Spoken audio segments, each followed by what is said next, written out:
Terima kasih masih bersama kami. Pemirsa, negara Eropa rame-rame mengerahkan pasukan ke Greenland di tengah ancaman Amerika Serikat merebut pulau itu. Salah satu negara Eropa yang mengirimkan pasukannya yakni Denmark. Ini kita lihat pemirsa, pasukan Denmark tiba di Greenland untuk memperkuat pengamanan infrastruktur di sana. Tidak hanya Denmark, sejumlah negara lain juga ikut mengirimkan personil militernya, termasuk Prancis, Jerman, serta negara-negara NATO lainnya. Pengerahan pasukan ini dilakukan di tengah menguatnya ancaman Amerika Serikat untuk mengambil alih Greenland, pemirsa.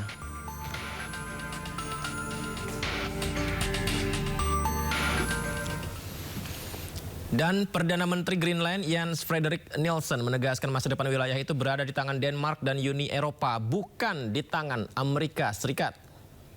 Ejes af USA. Grønland vil ikke styres af USA. Grønland vil ikke være en del af USA. Vi vælger det Grønland, vi kender i dag, og som er en del af kongeriget Danmark. Nu står vi med en geopolitisk krise, og hvis vi skal vælge mellem USA og Danmark her og nu, så vælger vi Danmark. Vi vælger NATO. Vi vælger kongeriget Danmark. Vi vælger EU. Presiden Prancis Emmanuel Macron menegaskan pemerintahnya siap bertindak menanggapi ancaman Amerika Serikat untuk mencaplok Greenland. AS ancam caplok Greenland, Prancis siap bertindak. Hal ini ditegaskan Macron saat berpidato di depan pasukan militer Prancis dalam latihan militer yang dipimpin Denmark. Sebelumnya Macron mengadakan pertemuan kabinet darurat untuk membahas ancaman Amerika Serikat yang memicu kekhawatiran di antara sekutu Eropa tentang keamanan dan kedaulatan di kawasan Arktik. Pemirsa, Macron menegaskan Prancis akan berkomitmen membantu Denmark untuk menjaga keamanan Greenland sebagai kewajiban masyarakat Eropa.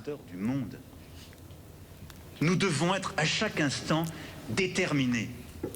Sementara itu dari sisi Presiden Amerika Serikat Donald Trump yang bersikukuh Amerika Serikat butuh Greenland demi keamanan nasional.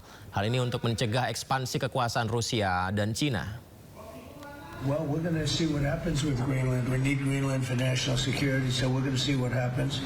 They're going to brief me on the meeting right after this conference. In fact, the sooner I get you out, the faster I'm going to know exactly what happened. But we have a very good relationship with Denmark, as you know. We'll see. But, we're doing the Golden Dome. We're doing a lot of things, and we really need it. If we don't go in, Russia's going to go in, and China's going to go in.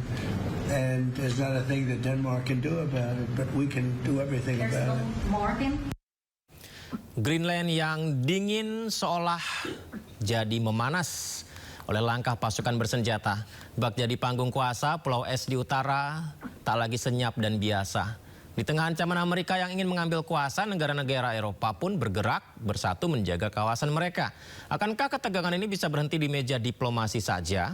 Atau justru berlanjut ke arah yang lebih berbahaya? Kita bahas bersama dengan narasumber istimewa kita. Sudah hadir di studio pengamat hubungan internasional Universitas Padjadjaran, Teuku Reza Shah. Selamat malam Pak Reza. Selamat malam, salam dari Bandung. Terima kasih banyak Pak Reza sudah berkenan hadir di Sindo Prime. Terima kasih. Jadi Pak Reza, sebenarnya Greenland ini Amerika Serikat itu sebenarnya ingin menjaganya karena keamanan atau maksud lain sih Pak? Kalau Donald Trump bicara, itu dunia deg-degan ini. Dalam waktu sebulan ya, dia sudah mengarah Venezuela, Iran, sekarang Finland, dan sekarang Greenland. Dan kalau Trump berkata itu dia buktikan apa yang dia katakan itu. Jadi ini bikin takut. Kalau dulu ada namanya Monroe Doctrine, Amerika Serikat bilang kami yang nguasain urusan benua Amerika, kalian Eropa jangan ikut campur. Dan sekarang seringkali kalau Trump bermain-main di benua Amerika, dia menyebut kata Monroe Doctrine.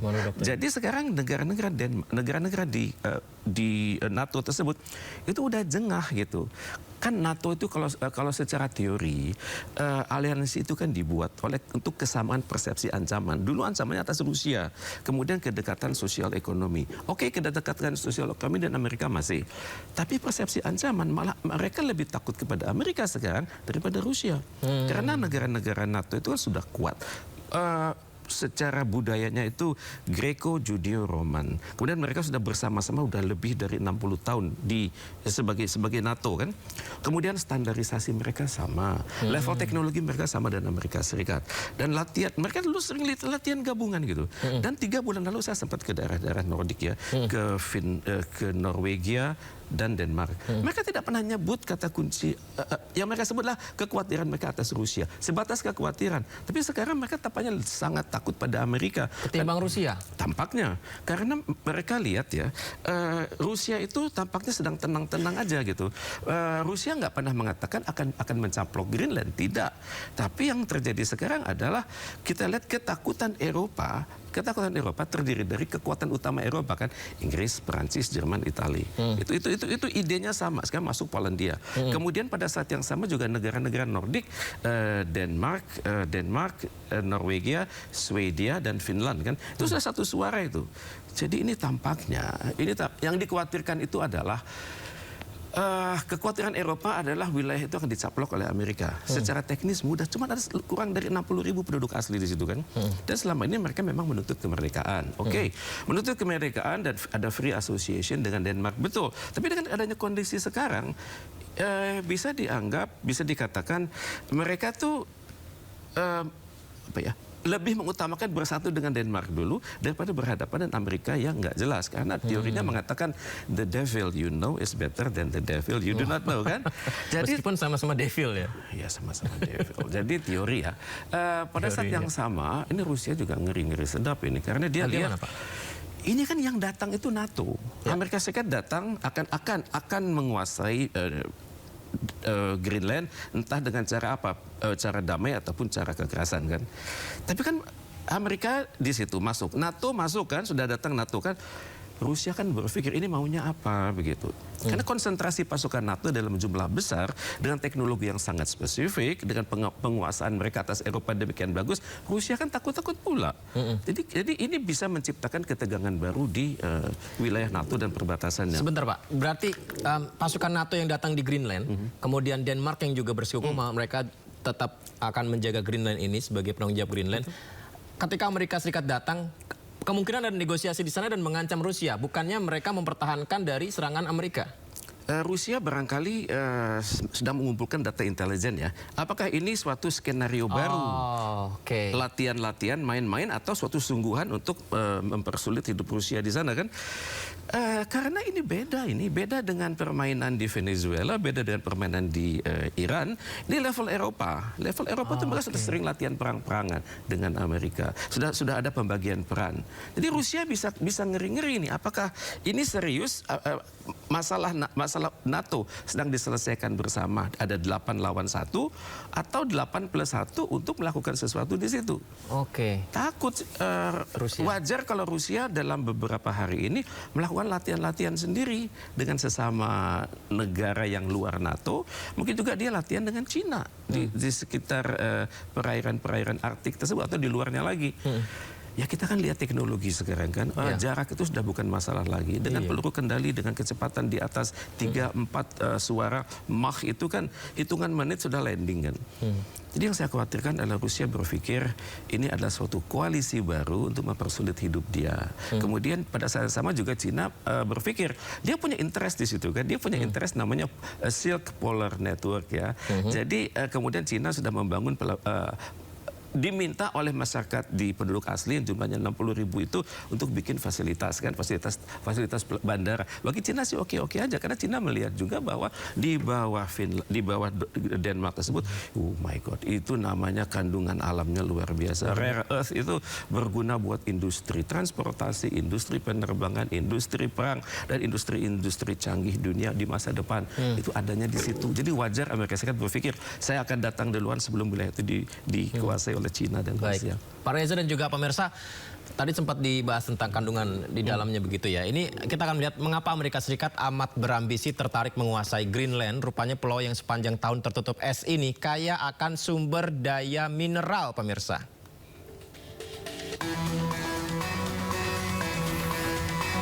Kekayaan mineral Greenland, tembaga, emas, biji besi, titanium, vanadium, zinc, berlian, grafit, nikel, dan banyak lainnya. Dalam surveinya tahun 2023 menyebut di balik lapisan es Greenland terdapat 25 dari 34 mineral yang dianggap penting.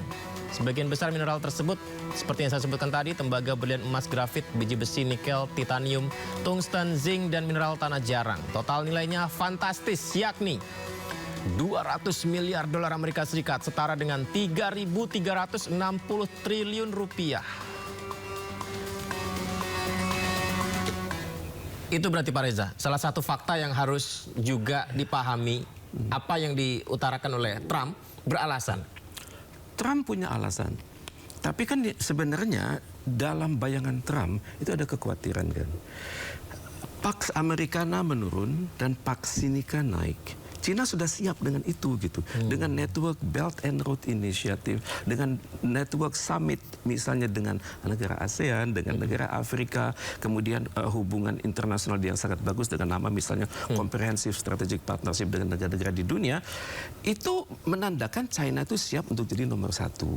Dan berarti, maaf saya potong, China dalam posisi sangat nyaman dan Amerika Serikat khawatir ini mulai tergoyang posisinya. Sudah kejadian. GDP dunia sekarang Cina dengan Amerika Serikat sudah head to head ya. Kemudian penguasaan teknologi, misalnya jumlah paten Cina sudah mulai naik. Kemudian universitas terbaik di dunia, Universitas Cina sudah mulai naik. Kemudian kalau kita lihat di kampus-kampus besar Amerika Serikat di bidang science and technology, kemudian applied sciences, itu kalau dalam 5 besar itu alumnus dari Cina itu ada di situ begitu. Jadi mereka alumnus Cina tersebut begitu studi di universitas utama Amerika Serikat, entah namanya Harvard, entah namanya MIT, entah namanya Michigan, pulang ke kampung halaman mereka membangun industri di sana dan bersinergi dengan institusi yang sudah ada. Mereka tidak terbuai untuk menjadi warga negara Amerika Serikat karena mereka melihat bahwa research and development China sekarang sudah sama dengan Amerika Serikat. Saya sempat datang ke research and developmentnya Huawei di kota di wilayah Huawei di wilayah itu ya, itu terbukti begitu. Saya berada di suatu lingkungan, rasanya kok seperti suasana di Eropa. Kemudian saya bisa melihat bahwa kemampuan teknologi Cina itu sudah luar biasa. Penginderaan, kemudian penginderaan laut dalam, kemudian penginderaan laut saat malam hari. Mereka sangat bagus koordinasinya. Sudah sangat canggih ya Pak ya. Jadi yang dikhawatirkan oleh Amerika Serikat adalah kami stuck dengan Pax Americana yang nggak naik lagi, tapi Cina naik secara alamiah. Jadi Amerika Serikat tampaknya Donald Trump dengan kepribadiannya yang unik itu berpikir ini sekali merengkuh dayung 2-3 pulau terlampaui, Amerika Serikat MAGA jalan terus, penguasaan kami atas mineral dunia jalan terus, kemudian China itu bisa kita stop karena dari Venezuela, kalau bisa di stop energi dari Venezuela itu bisa menutupkan Cina untuk naik selama 50 tahun ke depan. Karena minyaknya Venezuela itu kelas 1 itu. Dan hanya Cina bisa memproses. Saya pernah baca itu, nomor 1 di dunia. Betul. Kemudian juga di bawah Venezuela itu masuk misalnya Arab Saudi kan. Kandungan minyak. Baru nanti masuk Iran, Uni Arab Emirat dan Saudi Arabia, dan di bawahnya baru Amerika Serikat dan Rusia kan. Kalau minyak dunia bisa dikendalikan oleh Amerika Serikat, maka OPEC itu akhirnya markasnya akan ada di New York. Jadi ini akan sangat berbahaya dan dia berpikir pesaing saya hanya Cina karena China sudah membuat perjanjian jangka panjang dengan Venezuela dan China sudah punya interest di kawasan Greenland tersebut. Investor Cina sudah ada, mereka menaksir akan pembangunan infrastruktur. Mereka sudah membangun suatu network baru namanya Polar Silk Network. Dan itu disambut baik oleh warga Greenland ya. Itulah hebatnya China. Mereka punya kemampuan studi wilayah yang luar biasa. Ahli-ahli Cina bisa berbicara dan bahasa lokal. Ahli-ahli Cina bisa tahu persis filosofi lokal, sejarah lokal. Dan tampaknya kalau ini berjalan terus, orang-orang setempat yang 60.000 tersebut akan lebih dekat secara psikologis dengan Cina, walaupun mereka secara hukum berada di bawah otonomi dari Denmark dan juga wilayah konsentrasi NATO. Mungkin Donald Trump berpikir seperti itu. Sebelum China masuk, saya kuasailah dulu. Cuman cara Trump ini kan kita nggak tahu Trump akan berbuat apa-apa kan. Tapi kan dunia berpikir expect the unexpected kan. Karena perilaku Trump itu kalau dia dengan Venezuela udah berhasil. Sekarang dengan Iran mungkin kita belum tahu kan. Iya. Tapi pada saat yang sama dia bergerak ke Greenland. Mungkin dia lupa begitu bahwa ini yang kita hadapi ini adalah negara-negara NATO yang sangat serius, yang sangat kompak, yang sudah berpuluh-puluh tahun dengan saya, yang latihan perang dengan saya. Jadi tampaknya Trump tidak akan berani menaruh pasukan di situ karena sudah jelas ini wilayah kerjanya NATO dan dia pangkalan intelijen dia sudah ada di situ. Jadi tampaknya ya, dia barangkali ingin berbuat lebih, tapi dia tahu diri sekarang. Mungkin ngomongnya tinggi, tapi begitu masuk ke dalam implementasi, Trump akan sadar. Eksekusinya belum tahu ya, masih banyak pertimbangan. Tapi Pak, itu kan tadi mengusik Rusia ya. Betul. Kita tahu bahwa Rusia, kita tidak pernah tahu apa yang mereka rencanakan dan tiba-tiba seperti pada saat Ukraina, ini juga sebuah yang di luar ekspektasi. Betul. Apa yang akan dilakukan Rusia kalau resikonya, Pak? Saya belum lihat bagaimana rencana strategis paman Putin kan. Tapi tampaknya ini membuat keyakinan Rusia bahwa dia juga ingin berbuat yang sama dengan Ukraina. Mungkin dia ingin mempercepat perjanjian perbatasan. Dia mungkin akan memaksa Amerika Serikat untuk segera menjadikan agar Luhansk dan Donetsk itu benar-benar masuk ke dalam wilayah Rusia. Jangan sementara ini kan nego-nego terus kan. Itu satu. Mungkin Rusia akan berpikir tidak ada salahnya saya latihan-latihan sekitar situ. Karena saya perlu jaminan dong bahwa mereka tidak akan... NATO kan itu kan North Atlantic Treaty Organization. Dibentuk untuk melawan Rusia kan. Waktu itu namanya Soyuz Soviet Socialistic Republic. Dan kemudian secara bertahap Rusia itu sekarang Rusia itu kan bersinergi dengan negara-negara Pakta Warsawa yang sebagian besar sudah masuk ke NATO sekarang. Seperti Polandia. Sekarang Polandia dan sekitar sudah masuk ke dalam NATO. Makin takutlah dia, apalagi Ukraine belum resmi masuk NATO, tapi sudah ada parade di Ukraine dengan lambang NATO. Ini takut sekali Rusia. Untuk itu dia harus siap-siap. Berarti akan ada yang dilakukan secara tegas oleh Rusia. Tapi di balik itu, Pak, apakah ini berpotensi memicu konflik internal NATO antara kepentingan Amerika Serikat dan negara Eropa, Pak Reza? Tampaknya ya, karena bagaimanapun Amerika Serikat adalah pendiri NATO. Bagaimanapun juga NATO sekarang semakin berkembang. Jadi ke depan kemungkinan besar akan ada restrukturisasi NATO. Jadi kemungkinan ke depan peranan Amerika Serikat itu simbolik ya. Kemudian anggaran pertahanan Amerika Serikat bakal menurun dan NATO menaik. Kemudian NATO mungkin juga harus berpikir bagaimana kalau suatu saat mereka bergerak tanpa Amerika. Kemudian NATO juga harus berpikir NATO ke depan itu urusannya apa. Barangkali NATO ke depan akan berbasis kerjasama ekonomi, kerjasama lingkungan hidup, kerjasama sains dan teknologi untuk mengimbangi kemajuan China yang fantastis itu. Pak Reza, saya juga ingin tahu tentang aturan di dalam NATO sendiri. Apakah pasal 5 NATO bisa relevan jika Greenland mendapat ancaman langsung meski wilayah itu berada di luar Eropa daratan, Pak Reza? Memang pasal 5 itu mengatakan ya, serangan terhadap salah satu anggota NATO merupakan serangan terhadap semua anggota NATO dan mereka akan bergerak accordingly to the constitutional process. Itu kata kuncinya. Akan bergerak sesuai konstitusi masing-masing. Ya cuman siapa yang merasa terancam? Amerika Serikat merasa terancam di situ. Tapi kan dia lihat itu kan di wilayah pengawasan NATO sama-sama. Dan negara-negara kaliber berat loh itu. Inggris, Perancis, Italia, Jerman dan negara-negara Nordik itu sejak Rusia berkiprah di Ukraina, negara Nordik kan mulai bersatu kan. Norwegia, Finland, Denmark dan Swedia kan udah bersatu. Saya pikir ini unik memang. NATO itu memiliki standar persenjataan versi Amerika dan Eropa dan juga punya standar Nordik itu. Misalnya pesawat Viggen, kemudian perangkat kapal selam yang benar-benar berbeda dengan Amerika Serikat loh ini. Mungkin akan menyadarkan negara-negara NATO yang berada di Nordik, tampaknya mereka sulit percaya lagi pada Amerika Serikat. Karena mereka melihat, dulu ancaman kami adalah Rusia. Sekarang berubah ya? Sekarang tampaknya Amerika juga mulai mempersulit hidup kami kan. Jadi tidak mustahil akan ada nanti negosiasi baru antara sebagian anggota NATO, baik sendiri maupun rame-rame berhubungan dengan Rusia. Dan untuk itu ya kita nggak bisa salahkan dong. Semua negara berada pada survival mode kan. kan. Jadi bagaimana cara bertahan sekarang? Ekonomi dunia sedang kocar-kacir, ancaman Amerika Serikat sebesar 25% bisa diterapkan pada negara manapun yang punya hubungan dengan Iran. Nah, ini kemudian pada saat yang sama Cina juga gencar ini berkinerja di Greenland tersebut. Ya dia berbicara ekonomi, dia berbicara sosial budaya, dia berbicara infrastruktur, dan tampaknya masyarakat di situ happy. Kita beberapa hari lalu melihat kan, Paman Putin mengatakan kalau sekiranya 56.000 itu penduduk Greenland itu ingin bergabung dengan Rusia, kami terbuka.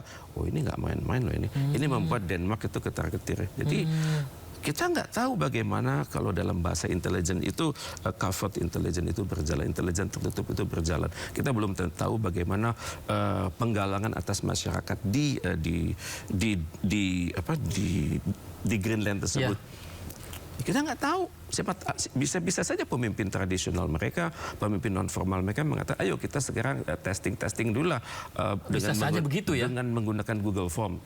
Iseng-iseng berhadiah, siapa Anda mau kemana? Mau tetap dengan Denmark atau mau berkenalan lebih lanjut dengan Rusia? Kemudian nanti dianalisis lebih mendalam, ternyata persentasenya ya. Ternyata mereka ingin ke Rusia. Itu mungkin. Bisa saja ya Pak? Bisa saja. Dan siapa yang bikin polling tersebut? Ya mungkin Amerika, mungkin Denmark, mungkin anggota NATO. Nanti intinya adalah, ini adalah riset kami atas penduduk di sana, mereka maunya kemana. Kalau nanti Trump mengatakan mereka tampaknya punya kecenderungan ke Rusia, ya kami lebih cepat kami selesaikan lebih baik. Pak Reza, ini apakah artinya ada pergeseran strategi global yang lebih unilateral, mengabaikan sekutu, dan lebih apa ya, belak-belakan begitu yang dilakukan Trump ini sebenarnya Pak di aras sekarang ya, ini, Pak? Secara teori ini kan realisme kan. Liberalisme sudah tergeser oleh realisme. Dan pada realisme itu mengatakan saya harus bergerak, saya harus menang, saya harus dapat. Dan untuk itu kalau Trump menafsirkannya hukum internasional itu nomor 2. Hukum internasional nomor 2? Nah, iya, dia sudah melanggar piagam PBB yang mengatakan penyelesaian krisis-krisis internasional itu secara damai, karena dengan damai tersebut kita bisa membangun hubungan internasional yang berkeadilan dan berkedamaian kan. Dia sudah langgar itu kok. Dia langgar hukum nasionalnya. Kalau dia mau melakukan aktivitas di luar negeri yang menyangkut kemiliteran, dia harus bergerak sesuai dengan restu Kongres kan. Dan Kongres nanti membuat kenyataan, oke, Anda boleh jalan. Dan sekarang dia berpikir, apakah saya perlu restu dari Kongres? Karena saya adalah panglima tertinggi Angkatan Bersenjata Amerika. Kalau apakah Kongres, misalnya Kongres sedang reses, Kongres sedang mau peralihan. Apakah saya harus restu mereka? Ya enggak. Di situ Trump ada benernya. Tapi juga tentunya Trump juga harus berpikir dong secara etika dong. Masa dia mau bermain di seluruh dunia? Masa dia mau menjadi sumber ancaman dari dunia? Karena bikin banyak negara ketar-ketir ya. Finland. Dalam waktu sebulan loh. Venezuela sudah, Iran sudah diganggu, kemudian Denmark sudah diganggu. Dia mau mana lagi? Dan dia punya ratusan pangkalan militer di seluruh dunia. Dari sekitar kita juga dia punya kok. Di Singapura ada, di Sembawang dan di penjara Changi itu dia punya. Di sekitar Changi dia punya pangkalan militer, pangkalan logistik. Dan dia juga punya pangkalan di Vietnam, di Filipina. Baik. Nah, ini kan bikin kita harus mikir-mikir apakah kita kelak akan berhadapan dengan situasi seperti Venezuela. Ya. Di sisi itu Pak, dengan gejolak dunia seperti sekarang, kemudian saya bisa katakan hal yang sebelumnya dirasa tidak mungkin, tapi terjadi. Betul. Nah, bagaimana sikap Indonesia, Pak, menghadapi adanya perubahan dunia yang seperti ini, Pak? Kunci pertama adalah stabilitas nasional harus terjalin ya, terjaga ya. Kita hendaknya punya kewaspadaan nasional, stabilitas nasional, pembangunan nasional. Dalam prosesnya apa? Ya harus ada integrasi antara pemerintah dengan masyarakatnya. Dan di kalangan pemerintah juga harus kompak dong. Jangan hanya berbicara kepartaian. Misalnya kita harus belajar dari Kennedy kan. Loyalitasnya kepada partai itu akan terkalahkan kalau saya menyatakan loyalitas pada negara kan. Jadi hendaknya semua elit Indonesia berpikir bukan berdasarkan dari perspektif partai, tapi berpikir berdasarkan negara. Ya tujuan kita mendirikan negara ini apa? Melindungi segenap bangsa Indonesia dan tumpah darah Indonesia. Sudahkah kita berhasil melakukan itu? Kedua, kesejahteraan umum kan, memajukan kesejahteraan umum. Sudahkah standar hidup masyarakat Indonesia naik? Sudahkah masyarakat kita mendapatkan basic needs atau kebutuhan dasar mereka secara merata di seluruh tanah air? Ketiga, mencerdaskan kehidupan bangsa. Sudahkah standar kita naik dengan indikator Human Development Index dan juga indikator Sustainable Development Goals? Itu yang harus diutamakan oleh negara saat ini. Baik, menarik. Terima kasih banyak Pak. Sayang waktu kita terbatas ya Pak Reza. Izin nanti kita bisa boleh dialog lagi Pak ya untuk lebih lengkap lagi. Terima kasih banyak Pak Reza. Terima kasih. Salam dari Unpad.